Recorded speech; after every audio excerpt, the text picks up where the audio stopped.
Good morning dear students. आज मैं पहले पाठ की चर्चा करूँगा। वर्ण एवं मात्रा है, alphabet and sign of vowels. मुख से निकलने वाली ध्वनि की सबसे छोटी इकाई का वर्ण कहते हैं। ಅಂದರೆ ಬಾಯಿಯಿಂದ ಹೊರಬರುವ ಶಬ್ದದ ಅತ್ಯಂತ ಚಿಕ್ಕ ಘಟಕವನ್ನು ಬಾಯಿಯಿಂದ ಹೊರಬರುವ ಶಬ್ದದ ಅತ್ಯಂತ ಚಿಕ್ಕ ಘಟಕವನ್ನು ಚೋಟಿ ಇಕಾಯಿಕ ವರ್ಣ ಚಿಕ್ಕ ಘಟಕವನ್ನು ನಾವೇನಂತ ಕರಿತೀವಿ? ಅಕ್ಷರ ಅಂತೇಳಿ ಕರಿತೀವಿ। ವರ್ಣಕ್ಕೆ ಟುಕಡೆ ನಹಿ ಕಿಯೆ ಜಾ ಸಕ್ತೆ ಹೈ, ವರ್ಣಕ್ಕೆ ಟುಕಡೆ ನಹಿ ಕಿಯೆ ಜಾ ಸಕ್ತೆ ಹೈ ಅಂದರೆ ಇಲ್ಲಿ ಅಕ್ಷರಗಳನ್ನ ನಾವು ಮುರಿಯೋದಿಲ್ಲ। ಜೈಸೆ ಅವು ಯಾವ್ಯಾವ ಅಂದರೆ ಅ, ಇ, ಉ, ಖ, ಛ, ಠ ಆದಿ ಜೈಸೆ। ಇಲ್ಲಿ ಕಮಲ್ ಕೊಟ್ಟಿದ್ದಾರಲ್ವಾ, ಈ ಕಮಲ್ ಅನ್ನೋದ್ರಲ್ಲಿ ಛೇ ಧ್ವನಿಯ ಇದೆ, ಅಂದರೆ 6 ಅಕ್ಷರಗಳಿದ್ದಾವೆ ಇದರಲ್ಲಿ। ನೋಡಿ, ಖ ಪ್ಲಸ್ ಅ, ಖ ಅಂತ ಹೇಳ್ಬೇಕು। ಖ ಅನ್ನಬೇಕು ಅಂದರೆ ಅದರಲ್ಲಿ ಪ್ಲಸ್ ಆ ಆ್ಯಡ್ ಆಗಿರಬೇಕು ತಾನೆ। ಖ ಅನ್ನೋದರಲ್ಲಿ ಆ ಆ್ಯಡ್ ಆಗಿದೆ, ಮ ಅನ್ನೋದ್ರಲ್ಲೂ ಕೂಡ ಏನಾಗಿದೆ ಆ ಆ್ಯಡ್ ಆಗಿದೆ, ಪ್ಲಸ್ ಲ ಅನ್ನೋದ್ರಲ್ಲೂ ಕೂಡ ಏನಾಗಿದೆ ಆ ಆ್ಯಡ್ ಆಗಿದೆ। ಸೊ ಇವೆಷ್ಟು ಅಕ್ಷರಗಳಾಗ್ತವೆ ಹಾಗಾದರೆ? 1 2 3 4 5 6 ಆಗ್ತವೆ, 6 ಅಕ್ಷರಗಳಾಗ್ತವಲ್ವ। 6 ಅಕ್ಷರಗಳ ಧ್ವನಿಯ ಒಂದು ಸಂಗಮ ಇದು। ಇದನ್ನು ನಾವೇನಂತ ಕರಿತೀವಿ? ಕಮಲ್ ಅಂತೇಳಿ ಕರಿತೀವಿ। ನೆಕ್ಸ್ಟ್ ಇಲ್ಲಿ ಮಟರ್ ಕೊಟ್ಟಿದ್ದಾರೆ। ಮಠರಲ್ಲಿ ಮ plus a plus ಠ plus a plus ರ ಪ್ಲಸ್ ಹ, ಇಲ್ಲೂ ಕೂಡ ಛೇ ಧ್ವನಿಯ ಅಂದರೆ 6 ಶಬ್ದಗಳಿದ್ದಾವೆ ಇಲ್ಲಿ।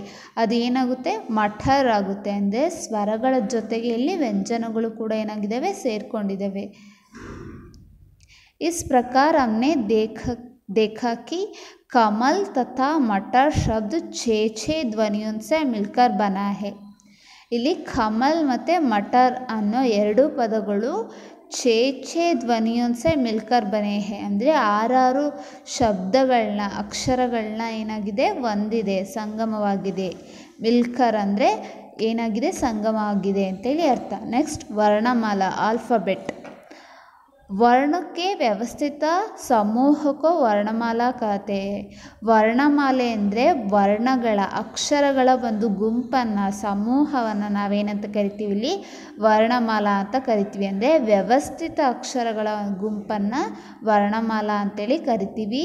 ವರ್ಣಕ್ಕೆ ಭೇದ ಕೈಂಡ್ಸ್ ಆಫ್ ಲೆಟರ್, ವರ್ಣಮಾಲೆಯಲ್ಲಿ ಬರ್ತಕ್ಕಂತಹ ಒಂದು ವಿಧಾನಗಳು ಯಾವ್ಯಾವು ಅಂತೇಳಿ ನೋಡೋಣ। ವರ್ಣಕ್ಕೆ 2 ಭೇದ ಹೋತೆ ಹೈ, ವರ್ಣಮಾಲೆಯಲ್ಲಿ 2 ವಿಧಾನಗಳನ್ನ ನೋಡ್ಬೋದು। ಸ್ವರ್, ನೆಕ್ಸ್ಟ್ ವ್ಯಂಜನ್, ಸ್ವರ್ और व्यंजन।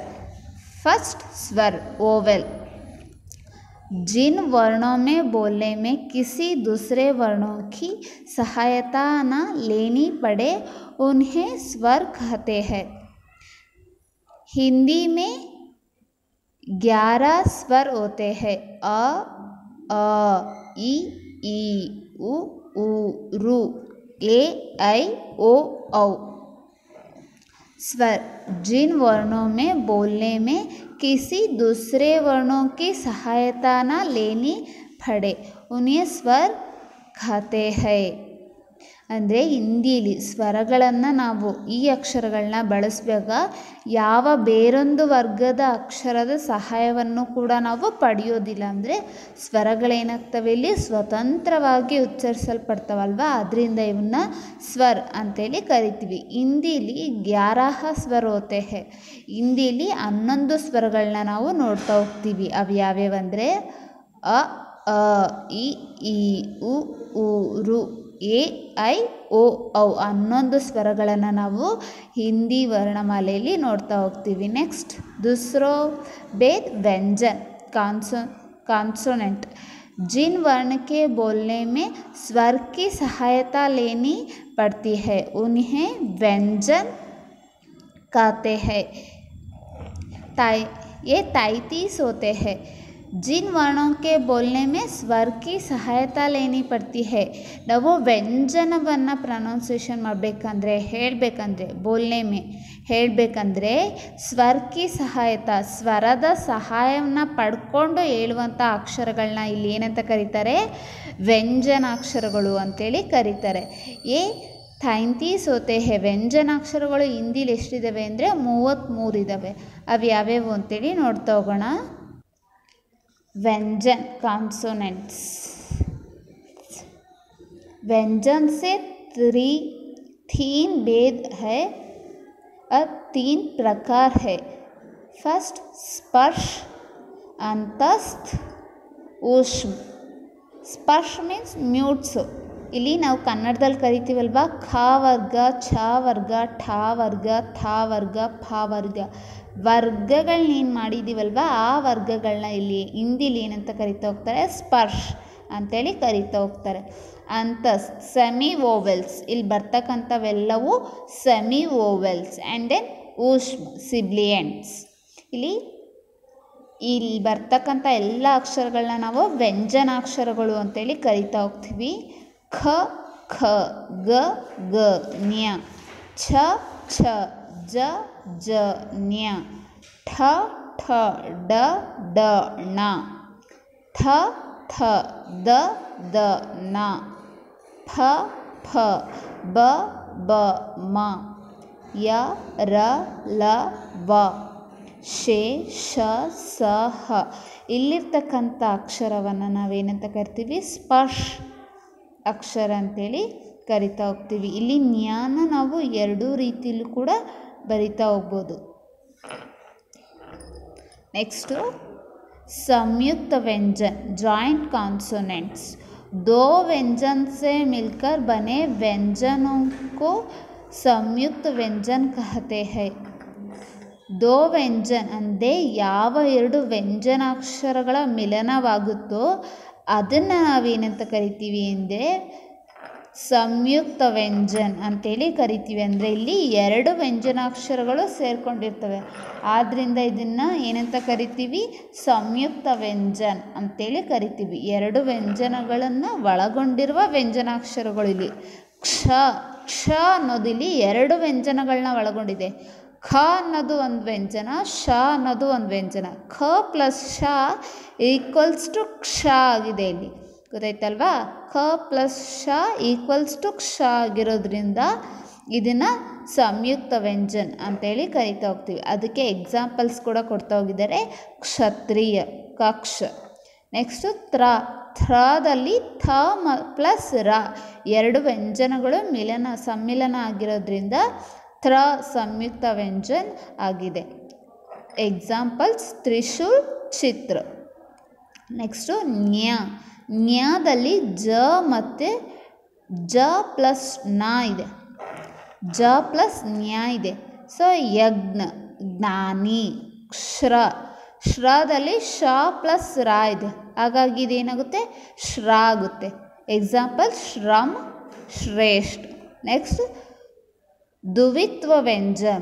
द्वित्व व्यंजन जब एक व्यंजन ध्वनि अपनी समान व्यंजन ध्वनि से जुड़ाती है तो उसे द्वित्व व्यंजन कहते हैं.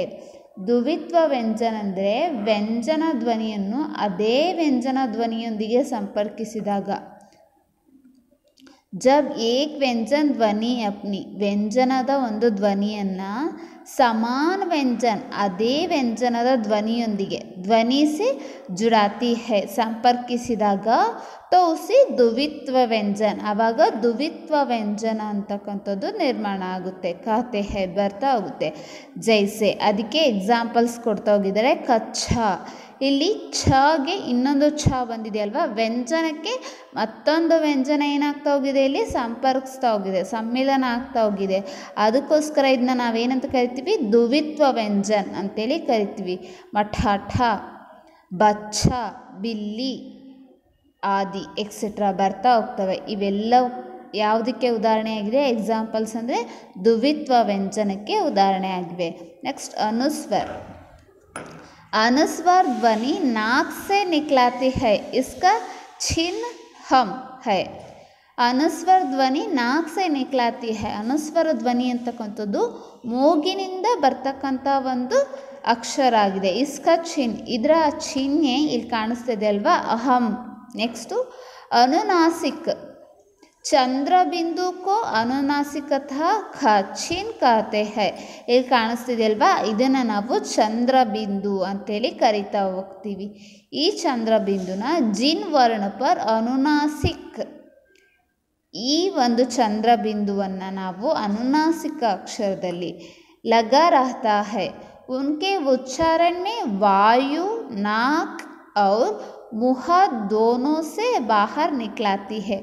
ಈ ಒಂದು ಚಂದ್ರಬಿಂದು ಒಂದು ಸಿಂಬಲ್ಸನ್ನು ನಾವು ಸೇರಿಸಿ ಯಾವುದೇ ಒಂದು ವರ್ಣವನ್ನು ಓದಬೇಕಾದ್ರೆ, ಉಚ್ಚಾರಣೆ ಮಾಡಬೇಕಾದ್ರೆ ವಾಯು ಗಾಳಿ, ನಾಕ್ ಅವ್ರ ಮುಹ ಮೂಗು ಮತ್ತು ಬಾಯಿಯಿಂದ ಎರಡರಿಂದನೂ ಗಾಳಿ ಹೊರಹೊಮ್ಮುತ್ತಲ್ವಾ, ಅದಕ್ಕೋಸ್ಕರ ಇದನ್ನ ಅನುನಾಸಿಕ್ ಅಕ್ಷರ ಅಂತೇಳಿ ಕರಿತೀವಿ. ಇಲ್ಲಿ ನೋಡಿ, ಇಲ್ಲಿದೆ ಆಂಕ್. ಆಂಕ್ ಅಂತ ಹೇಳ್ಬೇಕಾದ್ರೆ ಮೂಗು ಮತ್ತು ಬಾಯಿಂದ ಎರಡರಿಂದನೂ ಕೂಡ ಏನು ಹೊರಹೊಮ್ಮುತ್ತೆ, ಗಾಳಿ ಹೊರಹೊಮ್ಮುತ್ತೆ.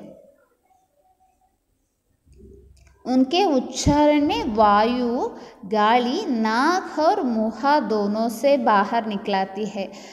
ಬಾಯಿ ಮತ್ತು ಮೂಗಿನಿಂದ ಗಾಳಿ ಹೊರಬರುತ್ತಾ ಹೋಗುತ್ತೆ. ಈ ಅನುನಾಸಿಕ ಅಕ್ಷರಗಳನ್ನ ಉಚ್ಚಾರಣೆ ಮಾಡ್ತಾ ಹೋದಾಗ ಆಂಕ್, ಛಾಂದ್, ಪಾಂಚ್ ಆದಿ etcetera. So okay dear students, today we have discussed Vyanjan. Next class I will discuss Matra, vowels marks. Thank you.